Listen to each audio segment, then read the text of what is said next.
My parents were furious when my sister got pregnant. My father bellowed, "You're no daughter of mine." And my mother screamed, "Get out of this house." I took her in and vowed to raise the child as my own. 3 years later, my parents returned without warning and froze the moment they learned the truth about the child. What? How is this possible? There are moments in life that just shatter everything you thought you knew. For me, it wasn't a car crash or some big disaster. It was 5 words from my little sister, Lena, that turned my whole world upside down. And the shocking twist? It brought our perfectly honorable family crashing down around us, exposing secrets that cut deeper than any knife. What the hell happened next? My name's Henry. I'm 33. I'm a software engineer, and I live in Hood River, Oregon, a small town where the green hills practically hug the narrow roads. Everyone knows everyone here. I mean, they know who just bought a new car and who forgot to lock their back door. Usually, I'm not the type to share my life story, but if you're listening, you're probably wondering why I'm sitting here, late at night, the wind whispering outside my window, just like it did on those days when my little sister Lena and I thought we had it all. This town, Hood River, it's so tiny you can walk end to end in less than an hour. But it has this strange, timeless charm, like a postcard stuck between rows of apple trees and rivers shimmering in the sunlight. I live in a small, second-floor apartment overlooking the Columbia River. It's not huge, but it's home. A cluttered desk, my laptop, an old armchair from a flea market, and a bookshelf crammed with tech manuals and novels I'll probably never finish. My life, if I had to sum it up, was a simple, repetitive rhythm. Wake up, coffee, code, online meetings, then home to a movie or social media. It was predictable. I liked it. Or so I thought, until everything changed. I grew up in a family that, from the outside, everyone considered perfect. My parents, Richard and Eleanor Hartley, were pillars of the community. Dad was an accountant, always in crisp suits, his voice deep and steady, like carved stone. Mom was a high school literature teacher, giving inspiring lectures on Shakespeare. But at home, she was strict. Family honor above everything. They weren't the kind of parents who hugged you or said, "I love you." That was too extravagant. Too unnecessary. In our house, love was shown through punctual dinners, homework reminders, and unbreakable rules. No tucking back. No making the neighbors gossip. And, most importantly, no shame brought to the Hartley name.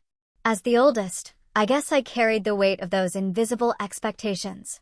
Straight A's, football, college, a stable job. I wasn't a genius, but I was diligent. I knew how to make them proud. But the one who truly captured my heart in that house wasn't them. It was Lena, my little sister. 5 years younger than me. I still remember the day Mom brought her home from the hospital. So tiny with big, round eyes and golden blonde hair. I stood in the living room corner, watching Mom and Dad smile at each other, a rare, genuine smile I hardly saw later on. Lena grew up like a gentle breeze, soft, kind, but with this quiet resilience I only fully noticed as she got older. She was my confidant. Always listening. Always knew how to make me laugh, even after Dad had just chewed me out for breaking a window or getting AC in chemistry. I taught her to ride a bike, how to make kites from old newspapers, and how to hide in the backyard when Mom was really angry. We were a team, no matter what. But our family wasn't as perfect as it seemed. When I was 15, I started seeing the cracks. At night, when my parents thought I was asleep, I'd hear them arguing. Not shouting, but cold, sharp whispers like knives slicing through the air. I heard Mom talk about wanting to leave, wanting freedom. Dad's voice heavy, saying she couldn't. For the sake of honor. For us. For Lena and me. I didn't fully understand, but I knew something was deeply, terribly wrong. One night, I saw Mom alone in the kitchen, a glass of wine in her hand, her eyes red. I didn't dare ask. I just crept back to my room. Later, I overheard her telling a friend on the phone that she'd wanted a divorce, but stayed for the children. I didn't know if that made me grateful or guilty. Probably both. Lena, thankfully, was too young to grasp it all, but she was sensitive enough to feel the tension. Once, when she was 7, I found her curled up in her room, clutching her favorite doll, her voice. A tiny whisper, "Henry, why doesn't Mom smile anymore?" I had no answer. I just patted her head and said, "Mom's just tired. If you're good, she'll smile again." I wasn't sure I believed my own words. Despite the shadows, Lena and I found ways to make each other happy. We had our secrets, sneaking cookies at midnight, pretending to be sick to skip school and watch cartoons all day. I remember when Lena was 10, she lost the silver bracelet Mom had given her. She cried her eyes out, terrified of Mom's reaction. I spent the whole day searching and finally found it under the sofa. When I handed it back, her eyes lit up like I'd just saved the world. "You're my superhero," she said. I laughed, but inside I thought, if I were a superhero, I'd take our whole family somewhere where everyone smiled more. When I went to college, Lena was 13, starting to become a young woman. Still gentle, but with her own thoughts, her own dreams. She said she wanted to be a nurse, to help others, because people need someone to care for them when they're at their weakest. I was so proud, but also worried. I knew our parents wouldn't easily accept anything outside their plans for her. They wanted her to study law or business, fields with a future. After college, I came back to Hood River, close to family. My job was decent, enough to live comfortably and save. I loved being near Lena, hearing her talk about school, her new friends, her dream of nursing. Every weekend, I'd go home for dinner. Those dinners were always a bit awkward. Dad talked about work. Mom asked about future plans. I'd try to lighten the mood with funny stories.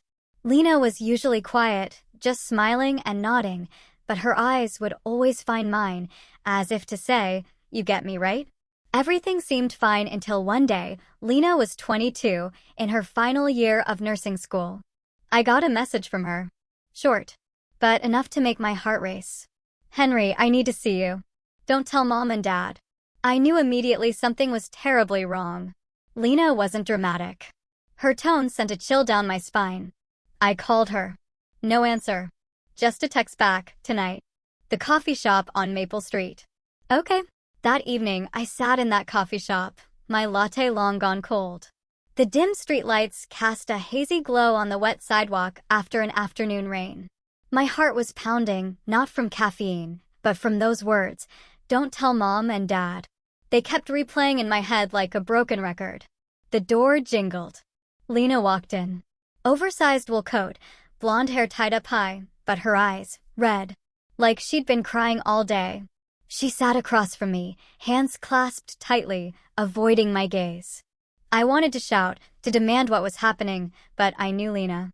She needed time. The air between us was thick, heavy, only the soft acoustic music and murmured conversations filling the silence. "Lena," I said, trying to keep my voice calm. "Are you okay? What's going on?"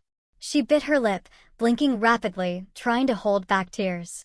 Then she looked up, her voice trembling, almost a whisper. "Henry, I'm pregnant." The world around me seemed to stop. I stared at her, searching for any sign that this was a joke, that she'd burst out laughing. But no. Her eyes were brimming, her lips pressed tight. It was true. I wanted to say something, anything, but my throat felt tight. I just sat there, gripping my cold cup, feeling like the only thing keeping me from spiraling. "How far along?" I finally managed, my voice raspy. I tried to stay calm, but my mind was a storm. "Lena. Pregnant. My little sister, the girl who snuck cookies with me." Lena looked down, twisting her hands. 5 months, she whispered, so softly I had to lean in. "I don't know what to do, Henry. I'm scared." 5 months.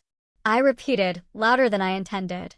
I wasn't an expert, but I knew 5 months wasn't a recent discovery. "Lena, why did you keep it a secret for so long? Why didn't you tell me sooner?" She looked up, tears streaming. I was too scared. I thought I could handle it. But then it became too much. "Jared, Her voice broke. She covered her face, her shoulders shaking with sobs. "Jared." I frowned, trying to place the name. Jared Thompson. I'd met him once at her dorm. Tall, blonde, confident smile. Finance major, always talking big. But there was something in his eyes I hadn't liked. What about Jared? Does he know? Lena nodded slowly, each nod seemingly painful. I told him 2 months ago. At first, he said he'd stay, that we'd figure it out. But then, he disappeared. No texts, no calls. I heard from a roommate he moved to Seattle for some startup job. He left me. She paused, taking a shaky breath. He doesn't want the baby. A surge of heat rushed through me, like my blood was boiling. Jared. That arrogant jerk had abandoned Lena. My sister, the kindest, gentlest person I knew. I wanted to stand up, drive straight to Seattle, find him, and punch him in the face. But looking at Lena, so small and fragile, I knew my anger wouldn't solve anything. Okay, Lena, I said, trying to keep my voice steady, though my hands were shaking. We'll figure this out. You're not alone. I'm here. I reached across, taking her ice-cold hand. She squeezed back, like I was her lifeline in a churning ocean. Henry, I don't want to have an abortion, Lena said, her voice firmer, though still trembling. I know what people will think. What Mom and Dad will think. But I can't. This is my baby. I nodded, my mind a tangled mess. I didn't know what to do, how to help her, but I knew one thing. I couldn't let her face this alone. Then we'll keep the baby, I said, as if it was the most obvious thing. But Lena, you have to tell Mom and Dad. They need to know. Her eyes widened, filled with panic. No, you don't understand. They'll kill me. They'll never forgive me. You know how they are. God, I knew all too well. Our parents, with their ironclad rules, their obsession with family honor above everything. A daughter, pregnant out of wedlock at 22, in a small town like Hood River, where people gossiped more than they drank coffee. It wasn't just a scandal. It was a stain they'd see as indelible. But I also knew we couldn't hide it forever. 5 months. Her belly would soon betray the truth. I squeezed her hand, trying to give her strength, though I wasn't sure I had any for myself. Lena, listen to me, I said, my voice low, trying to calm her. We can't hide this forever. They'll find out. It's better they hear it from you than from some nosy neighbor. I'll be there with you, okay? I won't let you face them alone.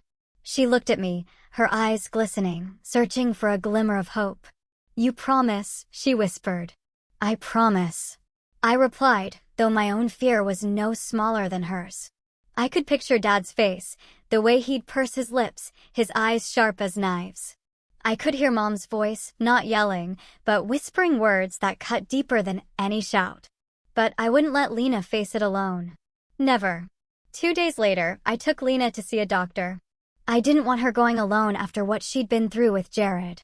We drove to a small clinic on the outskirts of Portland where no one knew us. Lena sat in the passenger seat, silent the whole way, her hands cradling her belly as if protecting the baby from the world.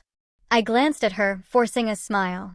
It'll be okay, I said, but my voice lacked the confidence I wanted it to have. That afternoon, I drove Lena to our parents' house. The white 2-story with a wooden fence, the place I used to call home. It looked the same as ever, neatly trimmed garden, the Hartley family sign by the door. But today, it didn't feel familiar. It felt like a fortress, and we were intruders. Our parents were in the living room when we walked in. Dad in his armchair, reading the newspaper. Mom wiping down the dining table, her movements slow, deliberate as always. They looked up, slightly surprised to see both of us. Henry, Lena, what's this about, both of you showing up like this? Mom asked, her voice soft, but tinged with suspicion. Lena stood close to me, clutching my arm tightly. I took a deep breath, searching for the right words. Mom, Dad, we need to talk, I started, my voice shakier than I wanted. It's about Lena. Dad folded the newspaper slowly, his eyes narrowing. What's this about? He asked, his voice low, like stone grinding. Lena took a breath, her voice trembling but clear. I'm pregnant. 5 months along. Silence. A heavy, sharp silence, as if all the air in the room had been sucked out. Mom stopped wiping the table, her hand gripping the cloth, her knuckles white. Dad sat up straight, his eyes shifting from surprise to pure, unadulterated anger. What? He roared, his voice echoing. I'm sorry, Lena said, tears streaming down her face. I didn't mean for this to happen, but I want to keep the baby. Mom stepped forward, her face hardened, her eyes sharp as knives. "Lena, do you realize what you've done?" she said, her voice low but cold. "You've destroyed this family's honor. What do you think the neighbors will say? How do you think we'll hold our heads up?" Dad cut in, no gentler. "Lena, you need to fix this. Get an abortion. Now." Lena shook her head, tears falling like rain. "No, I won't. I can't. Can't." Dad stood abruptly, his voice like thunder. "You don't get to choose. You've disgraced this family and now you dare talk back to me." I couldn't stay silent anymore. I stepped in front of Lena, shielding her. "Lena hasn't done anything wrong. She's trying to do the right thing. Can't you see that?" Mom looked at me, her eyes full of disappointment. "Henry, you're defending her? Do you know what this will do to us? She needs to fix this, or we won't be the Hartley family anymore." "The Hartley family?" I scoffed, though my heart ached. "Family means standing by each other, not keeping up appearances. Lena needs us, and you're turning your backs on her."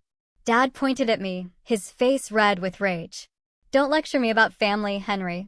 If she wants to keep that thing, she's no longer my daughter. Get out of this house. Now." Lena sobbed, clinging to me. My heart felt crushed, but I couldn't let her break. "Fine," I said, putting my hand on Lena's shoulder, guiding her to the door. "If you're kicking Lena out, you're kicking me out too. We'll manage on our own." The door slammed behind us, the sound ringing like a final judgment. Lena sobbed in the car as I drove away, fighting back my own tears. I didn't know what we'd do next, but I knew one thing. Lena and her baby were my family now, and I'd do anything to protect them. The weeks that followed were a nightmare. I brought Lena to my apartment, a cramped space meant for one. I gave her the bedroom and slept on the sofa. I switched to working online, picking up freelance projects to cover expenses. Lena barely left the room, sitting there, cradling her belly, her eyes vacant.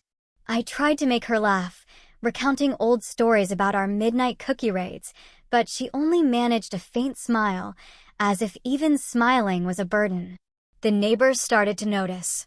Mrs. Miller downstairs, who always brought cookies to new neighbors, began looking at me with probing eyes. "Henry, is your sister okay?" she asked once, her voice brimming with curiosity. I just smiled, saying Lena was resting, but I knew the rumors had begun. In Hood River, secrets didn't stay secret for long. I started learning about newborn care, reading books I never thought I'd touch. How to mix formula, change diapers, hold a baby properly. Every evening, I'd sit with Lena, telling her what I'd read, trying to convince her, we can do this. But sometimes, after she fell asleep, I sat alone on the balcony, looking out at the Columbia River, feeling like I was drowning. I wasn't just a brother anymore. I was a protector, a caregiver, and I wasn't sure I was strong enough.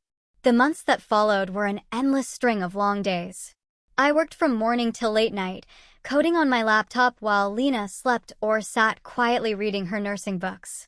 I took on more freelance projects, small gigs that covered rent, medical bills, and all the things Lena needed. I didn't complain, but there were nights when my eyes stung from staring at the screen too long, and I felt like I was running a marathon with no finish line. Lena noticed. One time, she came out of the room, a cup of hot tea in her hand, and placed it in front of me.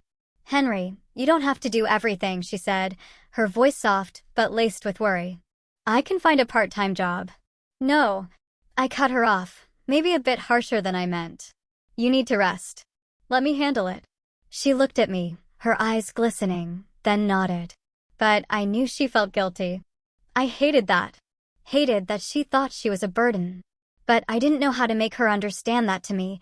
She and the baby were the reason I kept going. The community didn't make things easier. News spreads like wildfire in a small town. I started noticing prying looks at the grocery store, whispers behind my back when I bought coffee. "That's the brother of the girl who's pregnant out of wedlock." I overheard someone say, their voice a mix of curiosity and judgment. I pretended not to hear, but each word was like a small knife cutting into my pride. I didn't care what they thought of me, but when they looked at Lena, pushing a cart, her pregnant belly visible under her sweater, I saw the way they turned away, as if she were something shameful. I wanted to scream at them, to tell them they knew nothing about her, about us. But I just clenched my fists, stayed silent, and held Lena's hand tighter. Lena felt it, too.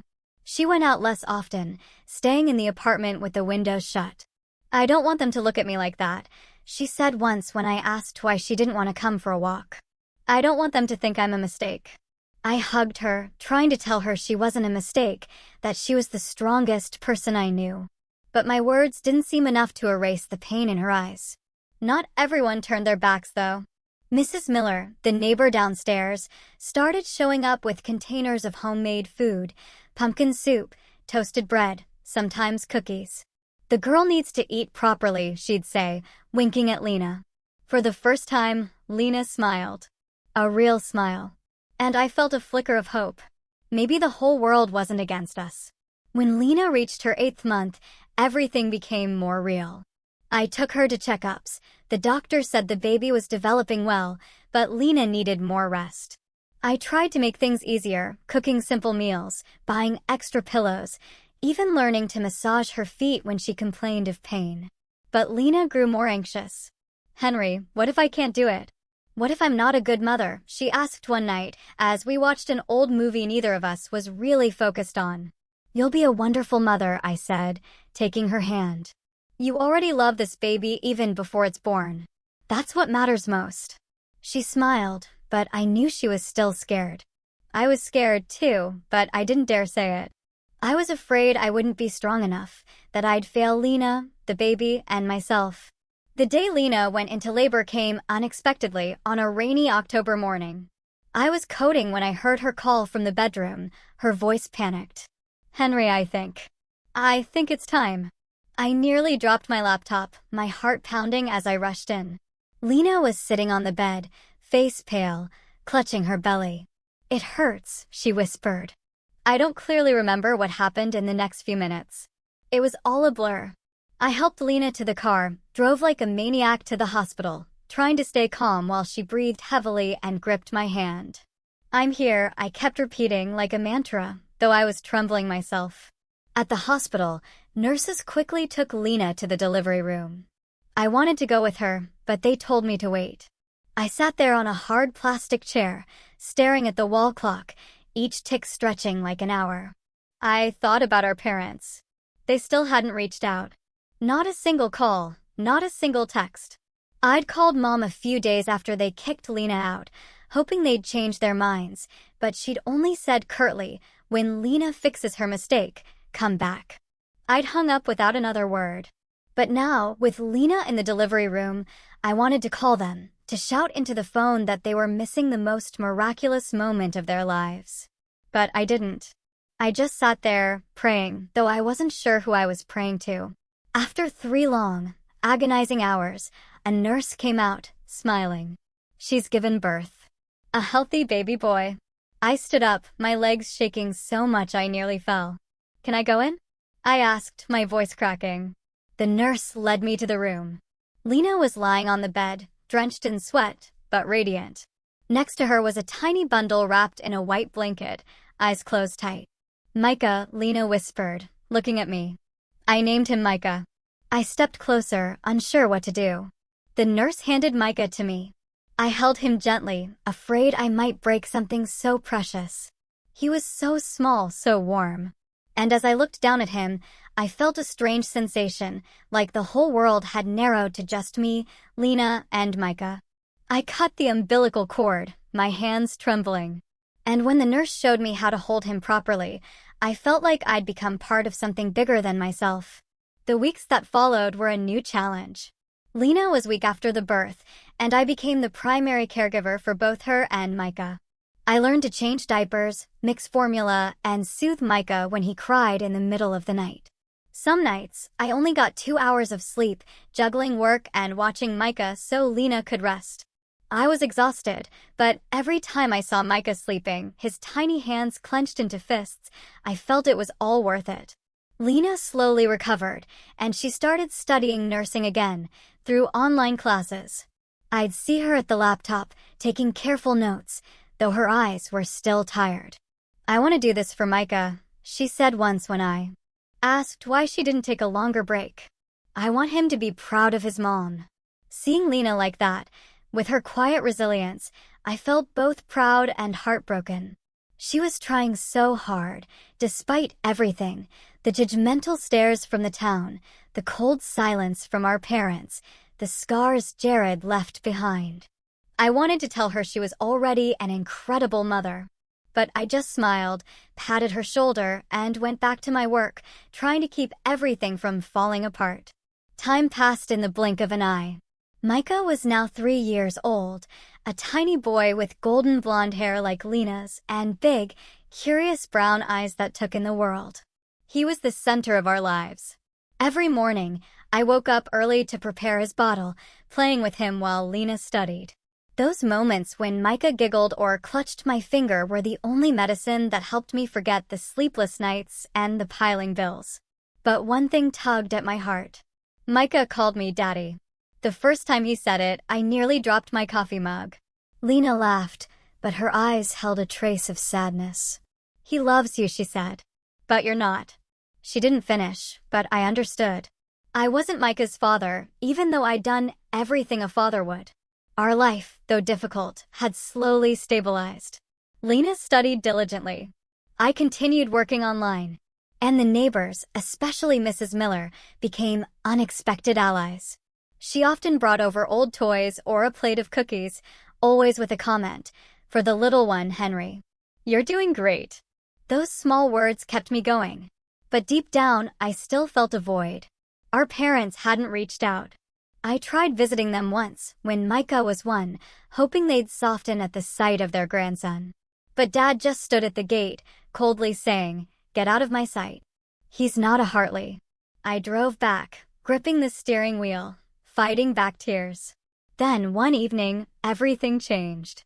I was on the sofa, checking work emails, while Lena fed Micah in the kitchen. My phone buzzed with a new email. I glanced at it, expecting another project, but the name. Jared.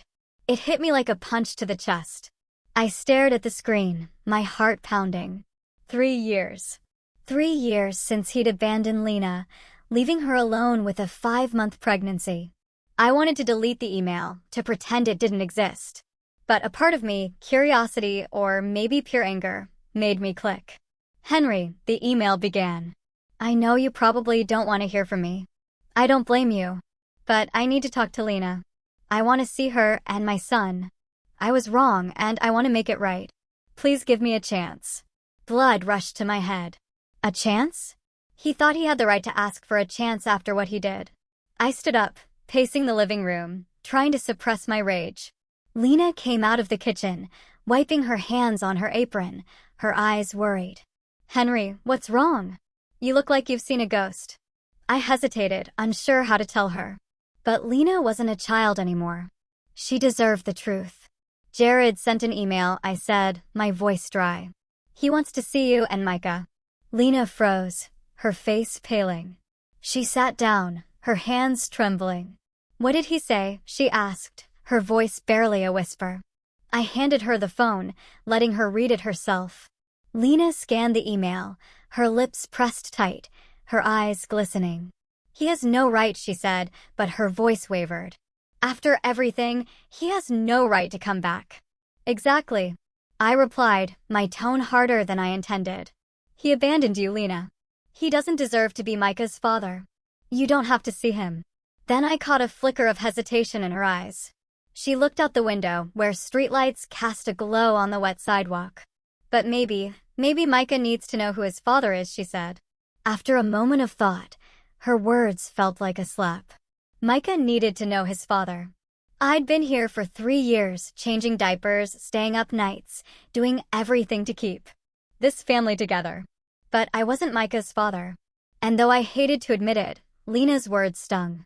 Are you sure? I asked, trying to keep my voice steady. He hurt you, Lena.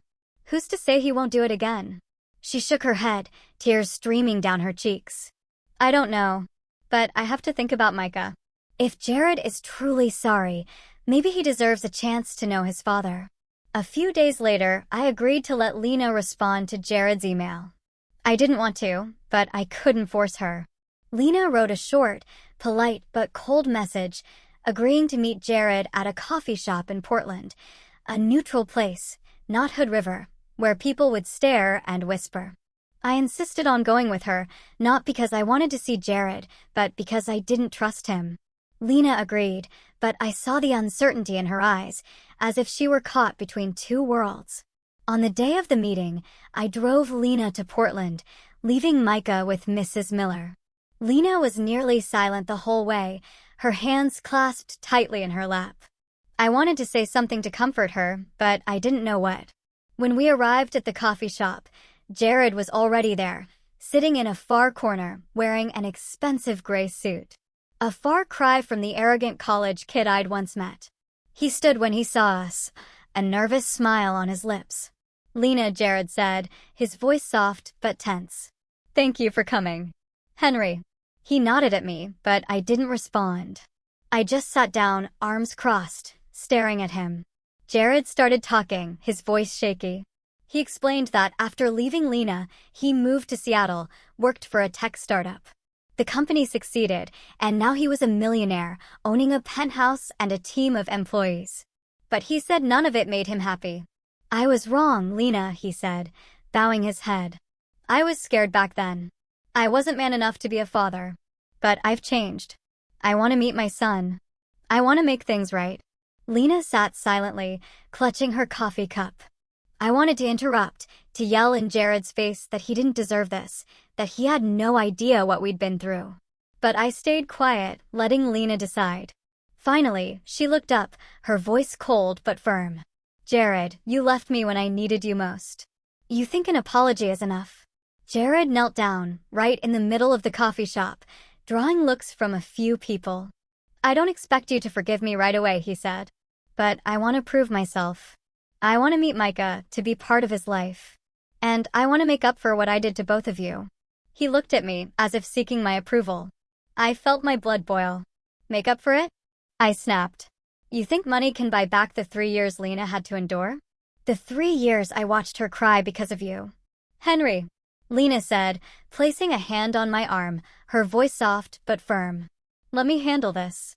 I clenched my jaw and looked away. Jared kept talking, promising to provide for Micah, to secure his future. He even said he'd hired a lawyer to set up a trust fund for him. Lena listened, but I could see she was torn. She wasn't the naive girl who once loved Jared, but she was a mother, and I knew she was thinking about what was best for Micah. In the weeks that followed, Lena met Jared a few more times, always in Portland, and I always went along. Jared was patient, bringing gifts for Micah, a teddy bear, a toy car. But I noticed how Micah clung to me, calling me daddy, and it broke my heart. Jared tried to connect with Micah, but the boy was too young to understand. Once, when Jared tried to hold him, Micah cried and ran to me. I saw Jared's eyes darken, but he said nothing. Lena was wavering. "Henry, I don't know what to do," she said one night after Micah was asleep. "Jared says he wants to be a father. He has money. He can give Micah a better life. But I don't know if I can trust him. And I don't want to lose you." "You won't lose me," I said, taking her hand. "But you have to decide what's best for Micah. Not for Jared, not for me, but for your son." She nodded, but I saw the conflict in her eyes. I was conflicted, too. I'd spent 3 years being Micah's father, but now Jared was back with money and promises. I was afraid of losing Micah, of losing Lena, but I couldn't be selfish. I had to think of them. The days that followed, I tried to live normally, but every time I saw Micah running around the apartment, grabbing my hand and calling me daddy, my heart tightened. I knew Lena was considering Jared's offer. And though I hated to admit it, I understood why she wavered. Jared didn't just return with an apology. He brought a future. He talked about a trust fund for Micah, about providing for Lena, and above all, about wanting to be a father. I could hate Jared for what he did, but I couldn't deny that he could give Micah things I never could. A stable, comfortable life, free from worrying about bills or sleepless nights from overwork. One afternoon, as I came home from work, Lena called me into the living room. She was sitting on the sofa, Micah dozing on her lap, while Jared stood in the corner, hands in his pockets, looking tense but determined. Henry, Lena began, her voice soft but firm. Jared has something to say to both of us. I sat down, arms crossed, trying to stay calm. Jared cleared his throat, stepped forward, and placed a stack of documents on the table. Henry, Lena, he said, his voice steady but clear. I know I can't undo the damage I've caused, but I want to start. I've bought a house in Hood River, right by the Columbia River. It's worth $1 million. I want to give it to the three of you. Lena, Micah, and you, Henry. It's a place where Micah can grow up, where Lena can study and work, and where you, Henry, won't have to worry about rent anymore. I was stunned. Speechless. A house? $1 million? I looked at Lena, seeing she was just as shocked. Jared, are you serious? She asked, her voice trembling. He nodded, pulling a set of keys from his pocket. I've signed the papers. The house is yours. I just want to do the right thing. I wanted to refuse, to say we didn't need his money, that we'd managed fine without him for 3 years.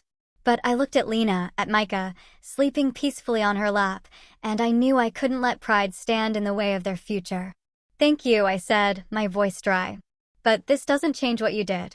Jared nodded, as if expecting my reaction. I know. But there's one more thing. He turned to Lena, his eyes softening. Lena, I want us to start over. If you'll have me, I want to marry you. A proper wedding. To give you respectability, to give Micah a complete family. I promise to spend my life making it up to you. Lena sat silently, her hand gently stroking Micah's hair. I could see her struggling, torn between the pain of the past and the hope for the future. I wanted to shout, to tell her Jared couldn't be trusted, that he might abandon her again. But I said nothing. This was Lena's life. Micah's life. I couldn't decide for her. After many nights of reflection, Lena called me out to the balcony, where we often sat watching the Columbia River. Henry, she said, her voice soft but resolute. I've made my decision. I'm going to forgive Jared. Not because I still love him, but because of Micah. He deserves a family, a future. Jared can give Micah things you and I can't. I nodded, though my heart felt like it was being crushed. Are you sure? I asked, trying to keep my voice steady. He hurt you once. How do you know he won't do it again? I don't, Lena admitted, her eyes glistening. But I have to try. For Micah. And you. You'll always be the most important person to me and my son. No one can replace you. I hugged Lena, hiding my tears. I knew she was right. Micah needed a family, a father, even if that father wasn't me. But knowing that didn't ease the pain. I'd spent 3 years being Micah's daddy, and now I had to learn to let go. Lena and Jared's wedding was held at a luxurious hotel in Portland, adorned with white flowers and twinkling lights. Lena wore a white wedding dress, her golden hair intricately braided, looking like a princess. Micah, in a tiny suit, ran around the reception hall, giggling when I scooped him up. I was the best man, standing beside Lena, smiling while my heart broke. Jared, in a tuxedo, looked like a man transformed, but I still couldn't fully trust him. I scanned the reception hall, hoping to see my parents, even in the back row. But they didn't come. I'd sent an invitation with a short letter saying Lena was starting a new life, that they could meet their grandson. No response. I guess they still felt guilt, or perhaps they clung to their pride. Whatever the reason, their absence hurt more than I expected.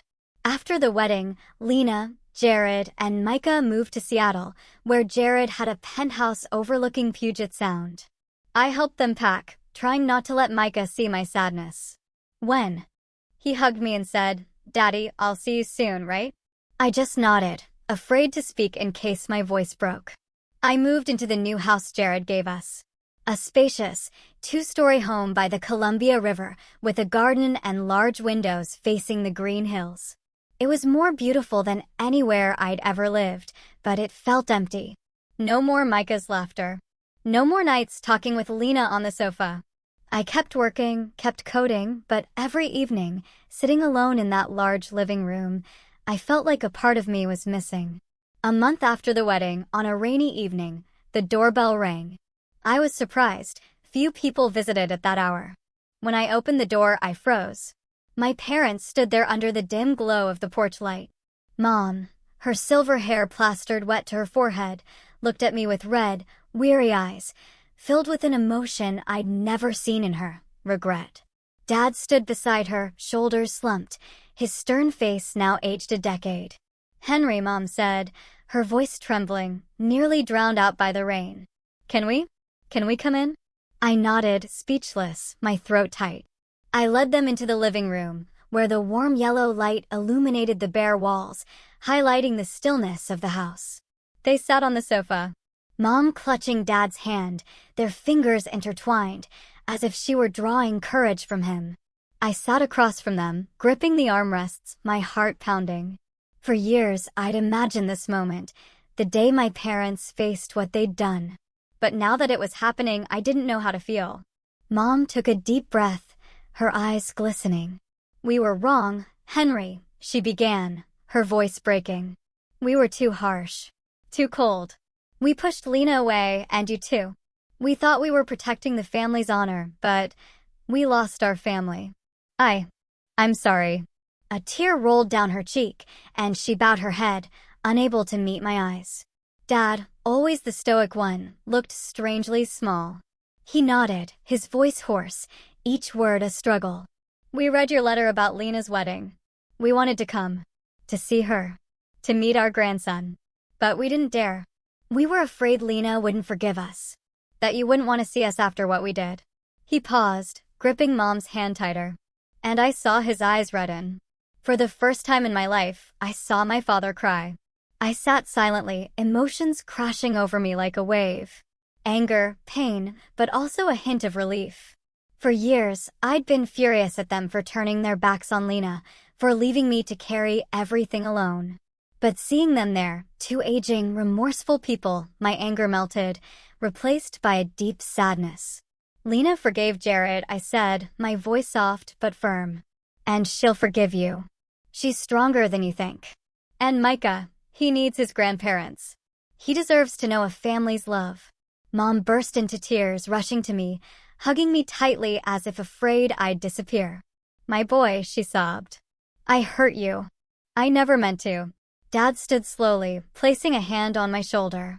An awkward but heavy gesture. You're a good brother, Henry, he said, his voice trembling.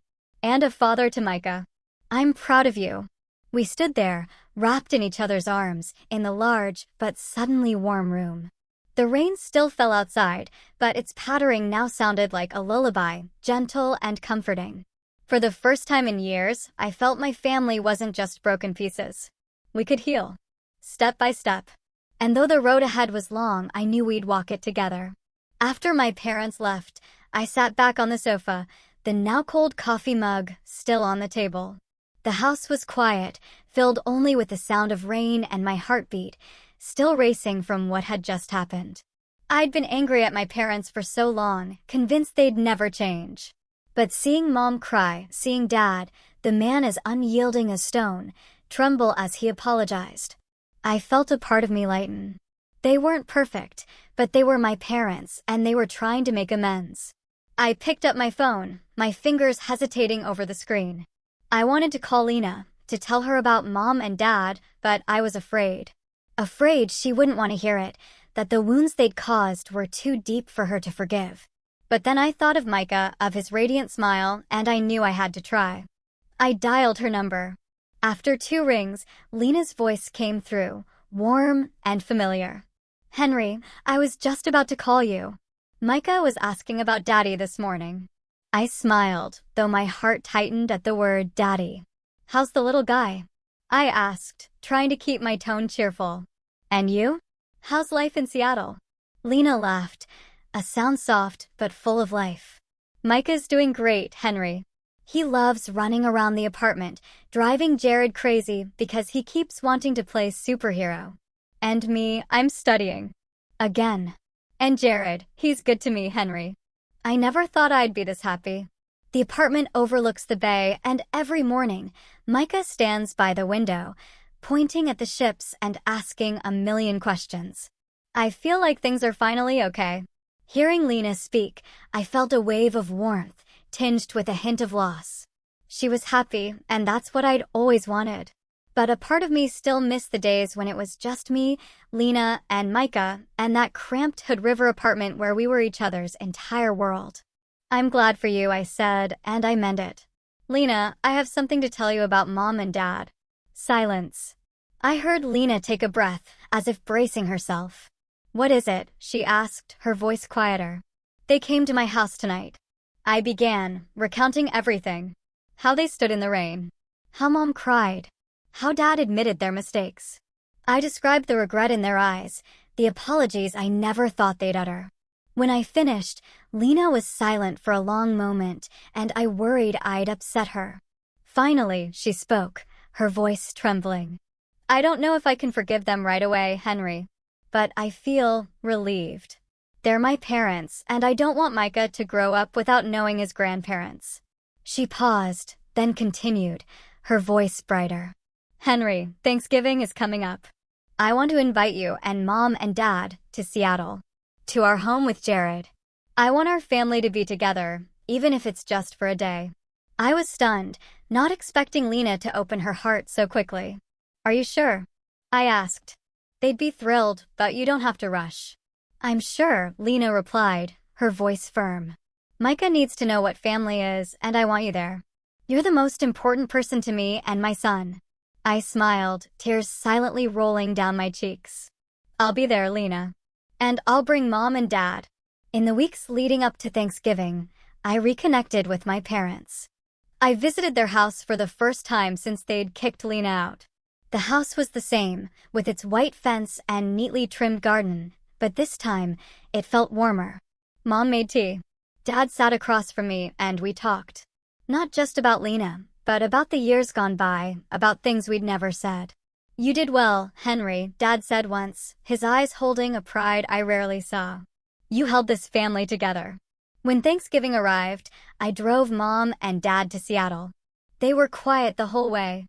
Mom holding Dad's hand, Dad staring out the window, as if preparing for something monumental.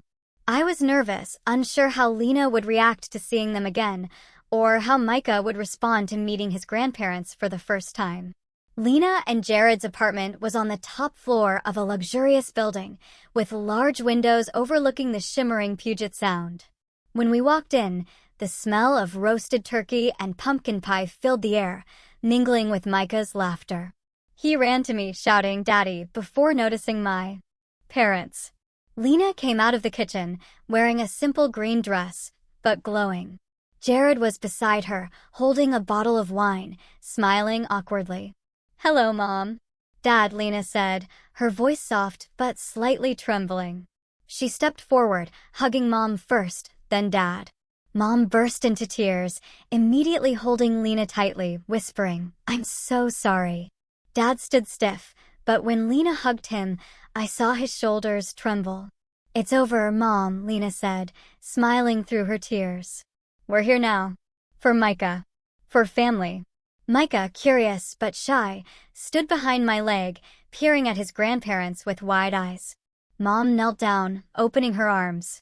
"Hello, Micah," she said, her voice choked. "I'm your grandma." Micah hesitated, then ran to her, hugging her, and the room seemed to light up with his laughter. Thanksgiving dinner was a picture of perfection. We sat around the table, turkey, mashed potatoes, and pumpkin pie beautifully arranged. Jared talked about his work, trying to ease the tension, while Lena shared stories about school and her dream of becoming a nurse. My parents listened, nodding occasionally, and I saw them smile. Genuine smiles, not forced. Micah sat between Lena and me, eating and chattering about a ship he saw in the bay, making the whole table laugh. As dinner ended, we gathered around the fireplace, its crackling flames warming the room. Lena took my hand, whispering, "Thank you, Henry. Without you, I don't know where I'd be." I squeezed her hand, saying nothing because words couldn't capture what I felt.